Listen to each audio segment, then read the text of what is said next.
Selamat datang otoritarian demokrasi. Demokrasi prosedural melemahkan legitimasi pemerintahan ke depan. Nama hakim MK akan tercatat di dalam sejarah bangsa dan legalkan berbagai bentuk penyalahgunaan kekuasaan.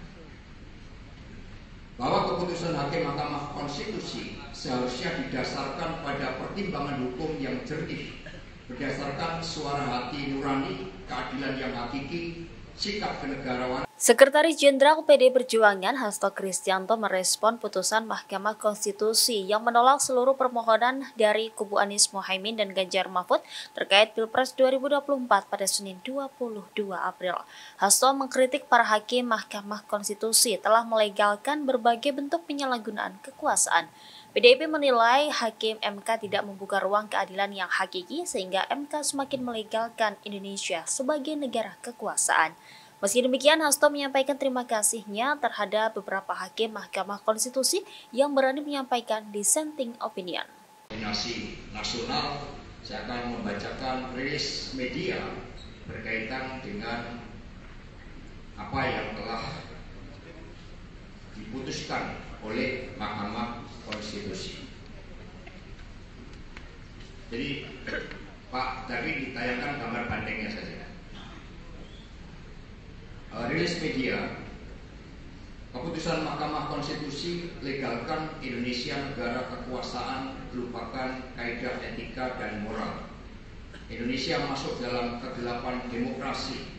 Selamat datang otoritarian demokrasi. Demokrasi prosedural melemahkan legitimasi pemerintahan ke depan. Nama hakim MK akan tercatat di dalam sejarah bangsa dan legalkan berbagai bentuk penyalahgunaan kekuasaan. Bahwa keputusan hakim Mahkamah Konstitusi seharusnya didasarkan pada pertimbangan hukum yang jernih, berdasarkan suara hati nurani, keadilan yang hakiki, sikap kenegarawanan, keberpihakan pada kepentingan bangsa dan negara, serta kedisiplinan di dalam menjalankan Undang-Undang Dasar Negara Republik Indonesia tahun 1945 dengan seluruh-seluruhnya.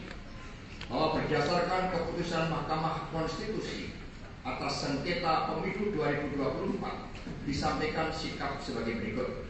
1. PDI Perjuangan menilai bahwa para hakim MK tidak membuka ruang terhadap keadilan yang hakiki, melupakan kaidah etika dan moral, sehingga MK semakin melegalkan Indonesia sebagai negara kekuasaan. Konsekuensinya, Indonesia masuk dalam kegelapan demokrasi yang semakin melegalkan bekerjanya otoritarian demokrasi melalui penyalahgunaan kekuasaan. Jadi kami juga mengucapkan terima kasih, mengapresiasi terhadap beberapa hakim MK yang berani menyampaikan kebenaran. Untuk pertama kalinya sengketa Pilpres di Mahkamah Konstitusi ada 3 hakim Mahkamah Konstitusi yang memberikan suatu penilaian-penilaian secara kritis, dissenting opinion terkait dengan pelaksanaan Pilpres. 2. PDI Perjuangan menilai bahwa demokrasi Indonesia terbatas pada demokrasi prosedural. Dampaknya, legitimasi kepemimpinan nasional ke depan akan menghadapi berbagai persoalan serius, terlebih dengan persoalan perekonomian nasional dan tantangan perekonomian global. Jadi tadi dalam rapat dengan para ketua umum partai politik, Ibu Megawati Soekarno Putri, Bapak Mardiono dari P3, Pak Usman Sabta dari Hanura, dan Pak Haritanu dari Perindo, di situ dibahas berbagai persoalan terkait dengan melemahnya rupiah terhadap dolar, kenaikan harga kebutuhan pokok rakyat, krisis pangan, pertarungan geopolitik, dan juga di dalamnya dampak ketegangan di Timur Tengah seperti perang antara Iran dan Israel, ketegangan antara Iran dan Israel, dan kemudian juga terkait dengan dampak global warming. Jadi itu merupakan persoalan yang serius. 3. PDI Perjuangan mengkhawatirkan bahwa berbagai praktek kecurangan pemilu presiden 2024 secara TSN, termasuk penggunaan sumber daya negara dan instrumen negara, akan semakin mewarnai pelaksanaan pemilu ke depan mengingat berbagai kecurangan pemilu presiden tahun 2024 yang dibiarkan akan cenderung diterapkan kembali dengan tingkat kerusakan terhadap nilai-nilai demokrasi yang semakin besar dan mematikan prinsip kedaulatan rakyat di dalam menentukan pemimpin. Karena itulah di dalam pemetaan pilkada tadi semua membangun spirit PD Perjuangan ini rumah seluruh rakyat Indonesia. Di dalam proses menjadi pemimpin, kami tidak memilih seseorang itu dari aspek keluarganya, dari aspek kekayaannya, tetapi bagaimana komitmen ideologisnya di dalam menyelesaikan masalah rakyat, bangsa, dan negara. 4. Meskipun MK gagal di dalam menjalankan fungsinya sebagai benteng konstitusi dan benteng demokrasi, namun mengingat sifat keputusannya yang bersifat final dan mengikat, maka PD Perjuangan menghormati keputusan MK dan akan terus berjuang di dalam menjaga konstitusi, memperjuangkan demokrasi, melaksanakan pemilu yang demokratis, jujur, dan adil, serta berjuang untuk menggunakan setiap ruang hukum termasuk melalui PT UN. Sehingga PD Perjuangan kantor ini menjadi rumah demokrasi, menjadi saksi bagaimana ketika berhadapan dengan rejim yang otoriter. Karena itulah legasi dan juga karakter yang dimiliki oleh PD Perjuangan tetap akan melekat sebagai identitas bagi PDI Perjuangan. Dengan demikian, tadi Pak Ganjar, Pak Mahfud itu juga sudah menyampaikan sikapnya dan kemudian juga mempersilahkan Pak Prabowo untuk melaksanakan tugas-tugasnya. Dan kemudian kami berikan catatan bahwa inilah demokrasi prosedural. Demikian pula tim hukum dan sikap yang disampaikan oleh tim hukum Pak Todung Mulya Lubis, kemudian Pak Ganjar dan Prof. Mahfud itu merupakan bagian dari yang telah dibahas dengan seluruh partai politik pengusung beliau. 5. PD Perjuangan mengucapkan terima kasih kepada seluruh elemen bangsa yang telah berjuang untuk menjaga konstitusi dan demokrasi yang berkedaulatan rakyat.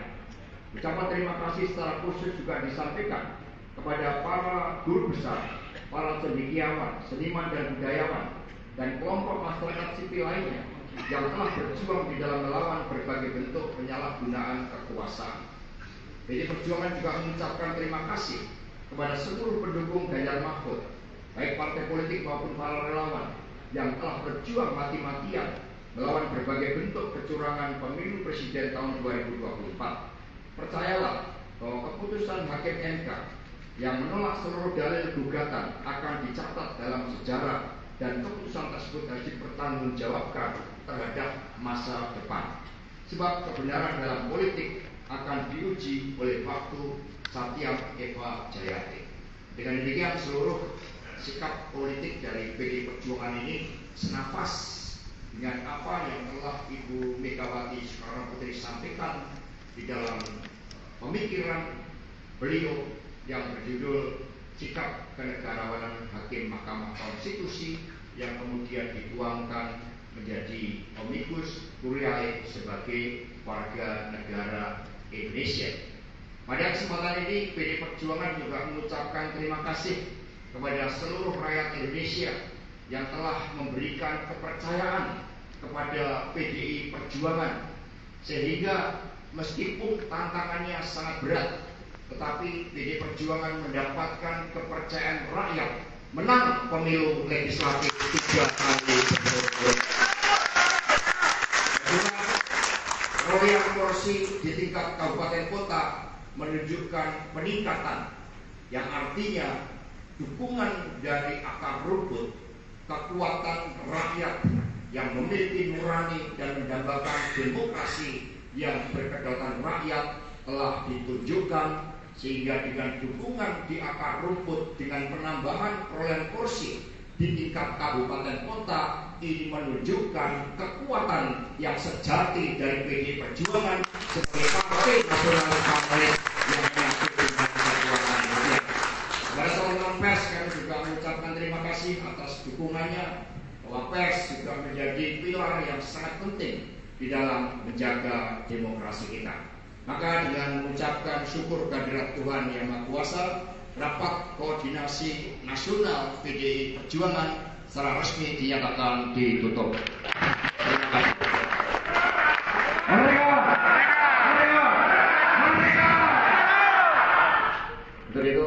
Kita berdiri menyanyikan lagu Tribun.